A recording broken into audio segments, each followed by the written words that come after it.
حضرت ابراہیم کے حوالے سے وَوَهَبْنَا لَهُ إِسْحَاقَ وَيَعْقُوبَ كُلًّا هَدَيْنَا وَنُوحًا هَدَيْنَا مِن قَبْلُ وَمِن ذُرِّيَّتِهِ دَاوُودَ وَسُلَيْمَانَ وَأَيُّوبَ وَيُوسُفَ وَمُوسَىٰ وَهَارُونَ وَكَذَٰلِكَ نَجْزِي الْمُحْسِنِينَ وَزَكَرِيَّا وَيَحْيَىٰ وَعِیسَىٰ وَإِلْيَاس وَزَكَرِيَّا وَيَحْيَىٰ وَعِیسَىٰ وَإِلْيَاس۔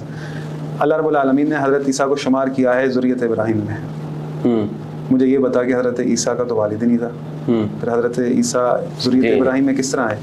تو کہا کہ وہ بی بی مریم کی وجہ سے، کہا عیسیٰ کو ذریت ابراہیم میں مان رہا ہے بی بی مریم کی وجہ سے، تو تجھے کیا پرابلم ہے کہ بی بی فاطمہ کی وجہ سے حسن حسین کو رسول اللہ کا بیٹا ماننے، ذریت نہیں مانتا؟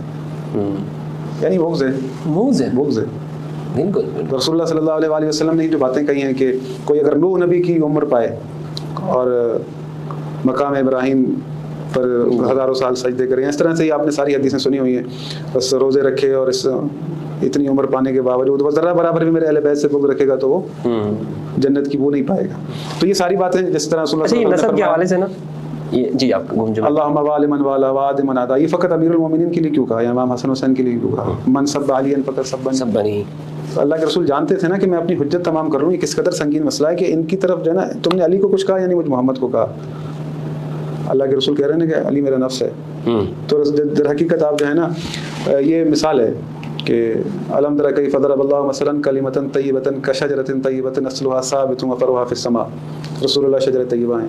آپ رسول اللہ کو معصوم مانتے ہیں لیکن رسول اللہ کے جگر کے ٹکڑے کو معصوم نہیں مانتے، یہ کیسے ممکن ہے؟ آپ رسول اللہ کو معصوم مانتے ہیں، جو رسول اللہ سے ہیں اس کو معصوم نہیں مانتے۔ مثال ایک شجر ہے، اس کی ایک شاخ ہے، اسی شجر کی شاخ ہے، شجر کو تو پاک اور مطہر مانتے ہیں، طیبہ مانتے ہیں، لیکن آپ اس کا شاخ کا انکار کر رہے ہیں یا اس کی جڑ کا انکار کر رہے ہیں۔ اگر رسول اللہ صلی اللہ علیہ وآلہ وسلم معصوم ہیں تو رسول اللہ نے تمام تر تشبیہات کے ذریعے واضح کر دیا کہ جس طرح میں معصوم ہوں میرا جگر کا ٹکڑا بھی معصوم ہے۔ سیدہ فاطمہ زہرا سلام اللہ علیہ وہ بھی معصوم ہے، امیر المومنین مجھ سے ہے، میں علی سے ہوں، علی مجھ سے ہے، حسن منی وانا من حسن، حسین منی وانا من حسین۔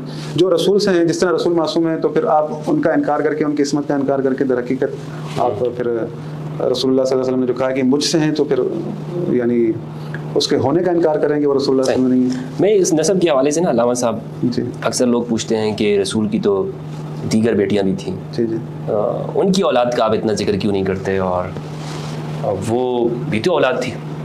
تو میں یہ جتنا میں نے اس پہ غور کیا ہے تو مجھے یہ بات ظاہر ہوئی ہے کہ علی کی جو اولاد ہے یعنی جو امام حسن حسین ہے سیدہ زہرا سے، اس میں اور دیگر جو رشتے ہیں بہت بڑا فرق ہے۔ یعنی میرا موقف تو یہی کہ رسول اللہ صلی اللہ علیہ وسلم کی جو دیگر جو بناتے رسول ہیں، جو بیٹیاں ہیں، مثال کے طور پر آپ یہ خود دیکھیں کہ امام علی علیہ السلام دو ہاشمیین کی اولاد ہیں، یعنی ان کی والدہ جو ہے فاطمہ بنت اسد الہاشمیہ اور دوسرے جناب ابو طالب علیہ السلام، یہ دونوں ہاشمی ہیں، ابو طالب بھی۔ یہ ایک تو نسب میں علی کا جو علو نسب ہے، ایک تو یہ ہے، یہ علی کے سوا کسی کو حاصل نہیں ہے، والدہ والد دونوں ہاشمی۔ دوسرا پھر ان کے جو بچے ہیں سیدہ زہرا علیہ السلام اور خود علی، دونوں بنی ہاشم کے، جبکہ یہ والی جو کوالٹی ہے یہ رسول کی دوسری بیٹیوں میں نہیں ہے۔ نہیں در حقیقت یعنی یہ دیکھیں جو مثال کے طور پر سیدہ زینب کا جو نکاح ہوا ہے وہ عاص بن ربیع سے ہوا ہے، عاص بن ربیع ہے۔ اسی طرح ام کلثوم ہیں یا رقیہ ہیں، یہ حضرت عثمان سے، وہ بنو امیہ سے ہیں، ٹھیک ہے۔ تو اب رسول اللہ صلی اللہ علیہ وآلہ وسلم نے جو اہمیت دی ہے وہ کیوں، یعنی اس اعتبار سے بھی اگر ہم دیکھیں تو یہ جو بنو ہاشم کا ہونا ہے یہ بھی ایک فضیلت ہے، ایک اعتبار سے مطلقاً فضیلت نہیں ہے، یعنی کیونکہ اس میں اچھے بھی ہیں اور برے بھی ہیں۔ یعنی سارا بنو ہاشم کو ہم یہ نہیں کہہ سکتے کہ وہ سارے کے سارے ٹھیک ہے، ابو لہب بنو ہاشم میں سے ہے، اور سارے برے بھی نہیں، اعوذ باللہ کہنا چاہیے، برے کیسے، یعنی یہ بھی نہیں ہے۔ تو الغرض کہنے کا مقصد یہ ایک تو یہ ہے۔ دوسری میں آپ کو بتاؤں نا کہ کچھ لوگ اب اس پہ اعتراض کریں گے کہ جناب یہ تو ساری نیپوٹزم کی بات ہے۔ ان سے اگر ہم یہ کہتے ہیں نا کہ فلاں آدمی یہ ہے کہ اس نے تو فتح مکہ پر اسلام قبول کیا، یا جناب اس کے بارے میں رسول نے یہ فرمایا، یا اس نے یہ کیا، اپنے زمانے میں یہ کیا، فلاں شخص نے یہ کیا، تو یہ پتہ کیا کہتے ہیں؟ مومنین کے ماموں، خال المؤمنین، ماشاء اللہ، پتہ ہے تمہیں کون ہے جناب فلاں فلاں فلاں، کون ہے جناب معاویہ، کون ہے؟ وہ ذات ہے کہ جن کی بہن ام المؤمنین ہے۔ یعنی کیا مطلب؟ رشتہ داری حاصل ہے رسول کے ساتھ، اور بنو امیہ کا خاندان رسول کے ساتھ رشتہ داری حاصل تھی ان کو۔ فوراً رشتہ داری کی اہمیت اسلام کے اندر چیپٹر لکھے حضرت انہوں نے، اچھا دیکھیں پھر وہ حالانکہ رشتہ داری کی اہمیت یہ نہیں مانتے. یہ انہوں نے سیدہ زہرا کے بارے میں کیا روایت نقل کی ہوئی ہے, حضور نے فرمایا سب کو بلا کے کہ اے عباس تم اپنا عمل کرو, میں تمہارے لیے کوئی اختیار نہیں رکھتا ہوں. اے فاطمہ تم اپنا عمل کرو گی, میں تمہارے کسی عمل کا اختیار نہیں رکھتا ہوں اللہ کے سامنے, کوئی تمہارا عمل جو ہے تم اسی کا جواب دو گی. یعنی رشتہ داری کا یہ اس کی شرح جو لکھی انہوں نے, یہ کہتے ہیں کہ اسلام میں رشتہ داری کوئی آدمی دوسرے کو نفع نہیں پہنچا سکتا, حتیٰ کہ نبی اپنے عمل سے اپنی بیٹی کو نفع نہیں پہنچا سکتا. اعوذ باللہ, یہ انہوں نے تشریحات جو کی ہوئی ہیں.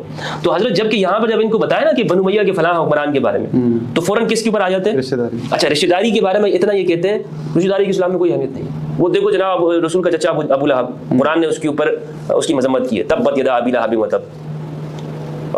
اور رسول کے والدین کریمین کے بارے میں کہتے ہیں ان ابی و اباک فی النار. صحیح مسلم کی روایت ہے, روایت کا نمبر ہے 500 کہ میرے باپ اور تمہارا باپ دونوں نار کے اندر ہیں.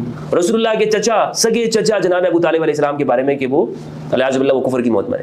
تو ایک طرف تو یہ رسول کے ارد گرد جتنے بھی ہیں سب رشتہ داروں کے بارے میں یا تو کوئی کافر ہے, یعنی گویا کہ رسول کی جو پوری فیملی ہے اس میں کوئی مسلمان بچا ہی نہیں ہے. رسول کی جو فیملی ہے جو آبا و اجداد ہے, آبا و اجداد کے بارے میں بھی یہی ان کا قول ہے. ہم دیکھا ہے کہ جہاں مفاد کی بات ہے تو ہماری رشتہ داری جو ہے نا اس کو بڑا بڑا چڑھا کے پیش کرتے ہیں بڑے. جناب دیکھو اسلام میں یہ اگر اس طرح فضیلت ثابت ہوتی ہے نا اس طرح, تو پھر تو حضرت صفیہ کے جو والد ہیں ام المومنین ام صفیہ کے والد جو ہیں اس کو بھی پھر ایک فضیلت ملنی چاہیے, جو کہ حیی بن اخطب الیہودی تھا. وہ تو امت کا سسر ہونا چاہیے نا, یہ صرف ماموں کے اوپر ہی امت کے ٹائٹل بند ہو گئے. وہ بھی ایک تو جہاں خال المسلمین کی بات ہے تو محمد بن ابو بکر کو, محمد بن ابی بکر, عبداللہ ابن عمر, محمد بن ابو بکر کا نام ہی نہیں لیا جا رہا, عبد الرحمن بن ابی بکر ان کا نام بھی نہیں کیونکہ ان کو بھی تو شہید کیا گیا نا, ان کو بھی قتل کیا گیا, حالانکہ وہ جمل میں عائشہ کی طرف تھے. لیکن پھر بھی بعد کے زمانے میں لوگ ڈر گئے کہ بھائی اگر عبد الرحمن بن ابی بکر ہے تو پھر تو یہ کیونکہ ان کے بنو امیہ سے پھر بعد میں چپکلش ہو گئی, بنو امیہ کے ساتھ بنو امیہ نے ان کو بھی پھر شہید کرا دیا. اب محمد بن ابی بکر تو بات ہی ان کی الگ ہے, وہ تو ربیب علی ہیں, علی کے بیٹے ہیں. تو یہ اصل میں ایسا ہے کہ ڈبل اسٹینڈرڈ حضرت ان کو میں نے نام دیا ہوا ہے, ڈبل اسٹینڈرڈ, اس میں تو کوئی شک نہیں ہے. اصل میں ایسا ہے کہ یہ مقصد ایک وہ چلتا ہوا آ رہا ہے نا سسٹم, اس کو بچانے کی خاطر جو ہے نا یہ چیزیں چلتی ہیں. بات یہ ہے کہ انسان حق کو قبول کرنے والا ہو. افمن شرح اللہ صدرہ للاسلام فہو علی نور من ربہ, اسلام کے لیے سینہ کشادہ ہونا چاہیے حق بات کے لیے, اور قبول کرنے کے لیے ویسے سینہ تنگ نہیں ہونا چاہیے کہ انسان قبول نہ کرے. اللہ یہ رسول نے تمام چیزیں وعدے کر دی ہیں اور اس میں کوئی شک نہیں ہے. یہ ساری چیزیں جو ہے نا سیکنڈری چیزیں ہیں. اول تو چیز یہ ہے کہ آپ کو یاد ہوگا میں نے جان بوجھ کر سوال کیا تھا کہ ایک ہمیں سمجھ آ جائے عقیدے کی, جو ہم بیٹھے تھے خلافت کے موضوع پر بحث کی, تو اس میں آپ کو یاد ہوگا کہ جو دلیل پیش کی گئی تھی اداروی صاحب کی طرف سے کہ خلافت جو ہے اللہ کی طرف سے ہے اور انہوں نے جو ہے پھر میں نے ان سے سوال کیا کہ جو خلافت جس طرح سے بنی ہے ہم جب دنیا سے چلے جائیں گے اللہ ہم سے پوچھے گا, تو انہوں نے کہا کہ نہیں اللہ نہیں پوچھے گا. تو ان کی مجبوری تھی کہ وہ یہ کہیں کہ اللہ نہیں پوچھے گا. اگر وہ کہتے کہ ہاں پوچھے گا, کیونکہ جس کو اللہ بنا رہا ہے وہ پوچھے گا نہیں تو پھر بے ہدف اللہ کام کرتا نہیں ہے. تو اس کی اطاعت یا فرما برداری تو واجب ہونی چاہیے نا جس کو اللہ بنا رہا ہے. لیکن ان کو پتا تھا کہ دوسرا سوال یہ آئے گا کہ پھر مولا علی کو جس نے نہیں مانا اس کا کیا ہے.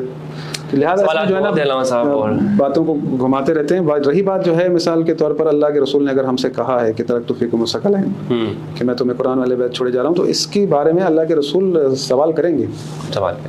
کیونکہ یہ آخری بات ہے, میں پوری کر لوں کہ میں نے آیت پڑھی تھی, اس کی تفسیر میں روایت پڑھی تھی, چاہتا تھا کہ اس کو پیش کر دوں سننے والوں کے لیے کہ محشر کے دن اللہ رب العالمین فرماتا ہے کہ یوم, یہ سورہ انعام کی آیت ہے, یوم تبیض وجوہ وتسود وجوہ فاما الذین اسودت وجوہہم, محشر کے دن کچھ لوگوں کے چہرے سفید ہوں گے, روشن ہوں گے, کچھ کے سیاہ ہوں گے.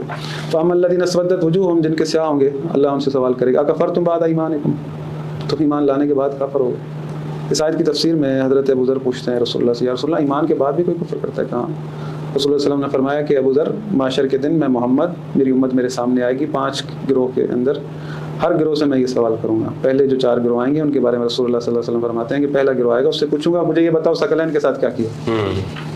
تو وہ کہیں گے کہ یا رسول اللہ ہم نے کتاب کو پس پش ڈال دیا, آپ کے اہل بیت پر ظلم کیا, ان کو ادھر بدر گھمایا. ایک کربلا کا واقعہ آپ کے سامنے موجود ہے, ان کی تقریب نہیں کی. تو اللہ کے رسول کہیں گے اس حال میں کہ تم بھوکے ہو پیاسے ہو جہنم میں جاؤ. دوسرا گروہ آئے گا, اس سے پوچھیں گے ثقلین کے ساتھ کیا کیا. 5واں گروہ جو آئے گا, وہ جو 4 گروہ ہیں ان کے سب کے نام, سربراہوں کے نام سب حدیث کے اندر موجود ہیں, لیکن وہ وقت کم ہے. لیکن 5واں جو گروہ ہے اس کے جو علم ہوگا رسول اللہ صلی اللہ علیہ وسلم نے فرمایا کہ وہ علی ابن ابی طالب نے اٹھا رکھا ہو. اس گروہ سے میں پوچھوں گا مجھے یہ بتاؤ کہ قرآن اور اہل بیت کے ساتھ کیا کیا، ثقلین کے ساتھ کیا کیا؟ تو وہ کہیں گے یا رسول اللہ ہم نے قرآن کو سینے سے لگایا، آپ کے اہل بیت سے محبت رکھی، ان کے غم میں رہے، ان کے مصائب میں ان کے ساتھ کھڑے رہے، اس قدر کہ ہم پر ظلم ہوئے، ہمارے بچوں کو شہید کیا گیا، ہمیں دربدر کیا گیا، جو حال تھا ہمارا ہم آپ کے اہل بیت کے ساتھ کھڑے ہوئے۔ اللہ کے رسول کہیں گے کہ تمہارے چہرے سفید ہیں اس حال میں کہ تم سیر ہو، جنت میں داخل ہو جاؤ۔ تو بھائی جب اللہ کے رسول نے وصیت کی ہے تو سنی و شیعہ اللہ کے رسول کی وصیت کی طرف آئیں۔ اللہ کے رسول آپ سے ضرور پوچھیں گے کہ معاشر کے دن کے ثقلین کے ساتھ کیا؟ اللہ کے رسول ضرور پوچھیں گے۔ بہت بہت شکریہ برادر عزیز حافظ سجاد زرعی صاحب۔